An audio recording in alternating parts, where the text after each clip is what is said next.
कुकटपल्ली हल्के Fatehnagar division HP road Bhavani Nagar में भारत संघ वेलफेयर एसोसिएशन के ज़ेर सदर कन्हैयालाल की जानिब से बेरोजगार गरीब खवातीन को मुफ्त टेलरिंग की तरबियत दी जा रही है। मेहमान खुसूसी कपिल कुमार गुप्ता और इनकी अहलिया विजय देवी की जानिब से तरबियत याफ्ता खवातीन में टेलरिंग मशीनों को मुफ्त तकसीम किए जा रहे हैं। इस मौके पर कपिल गुप्ता, राम नरेश यादव, AK पांडे, धर्मावती, सुनील सिंह के अलावा दीगर मौजूद थे। भारत संघ वेलफेयर एसोसिएशन के सदर कन्हैयालाल ने मेहमानों की शालपोशी और गुलपोशी की और मीडिया से बात करते हुए तफसीलात से वाकिफ करवाया। నేను రిటైర్డ్ టీచరు ఇక్కడ హైదరాబాద్లోనే చేశాను।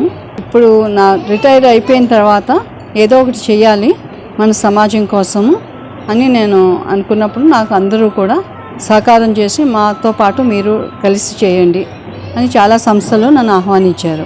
అందులో భారత్ సంఘ్ వెల్ఫేర్ అసోసియేషన్ కూడా ఒకటి। అందరికీ కూడా నేను చాలా కృతజ్ఞతలు తెలుపుతున్నాను నాకు ఈ అవకాశం ఇచ్చినందుకు, నన్ను వాళ్ళలో కలుపుకున్నందుకు। మేమందరూ కలిసి సంఘటితంగా మన సొసైటీకి కావాల్సింది మంచిని పెంచి ఒక స్వస్థ వాతావరణం అంటే అందరూ కలిసికట్టుగా ఉండి చేసుకునే ఆ విధంగా మనం మైండ్ని ఉంచుకోవాలి। అందుకని మనందరం కూడా కలిసి బాగా చేసుకోవాలి, దీని అభివృద్ధిలోకి తేవాలి। ఎవరికి ఏ కష్టం వచ్చినా మీకు మేము సాయం ఉన్నాము అనేలా ప్రతి ఒక్కరు ముందుకు రావాలి అని ఆశిస్తూ అందరికీ కూడా ఇదే విన్నపం నాది।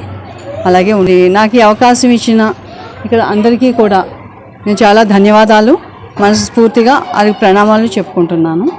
జై భారత్। ఎవరికైతే ట్రైనింగ్ తీసుకున్నారో ట్రైనింగ్ తీసుకున్న వాళ్ళకే కదా ఇస్తాం, ట్రైనింగ్ తీసుకున్న వాళ్ళకి ఇచ్చామన్నమాట। అలాగే తర్వాత ఏమో వారికి ట్రైనింగ్ ఇప్పిస్తాం అన్నమాట।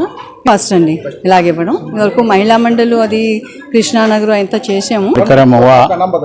मेरा नाम गन्नालाल कुशवाहा है और हम लोग इस प्रोग्राम को चलाने के लिए बहुत दिल से मेहनत कर रहे हैं हम लोग, और जो गरीब लोग हैं उनको हम लोग हेल्प कर रहे हैं। अगर किसी के बच्चे पढ़ने में माँ बाप समर्थ नहीं है उसको भी हम लोग हेल्प करते हैं, करेंगे। और जो मशीन आज दिया जा रहा है उनको दिया जा रहा है मशीन, जो बहुत गरीब आदमी हैं उनके पति जो हैं उनके जो पति हैं घर नहीं चला पा रहे हैं, तो उनको हम लोग हेल्प करके ये मशीन दे रहे हैं ताकि उनका घर परिवार बच्चे इससे परवरिश उनका चल सकता है। तो हम लोग काम कर रहे हैं। भारत संघ वेलफेयर एसोसिएशन टेलरिंग सेंटर था, यहाँ पे चला भी था, और हमारे जो MLA साहब भी मशीन कुछ दिए थे यहाँ पे चलाने के लिए। अभी स्टार्टिंग जब करे तो 50 लोग थे हमारे पास, अभी 30 लोग हैं। हाँ, अभी हम लोग फिर नया यहाँ से शुरू कर रहे हैं।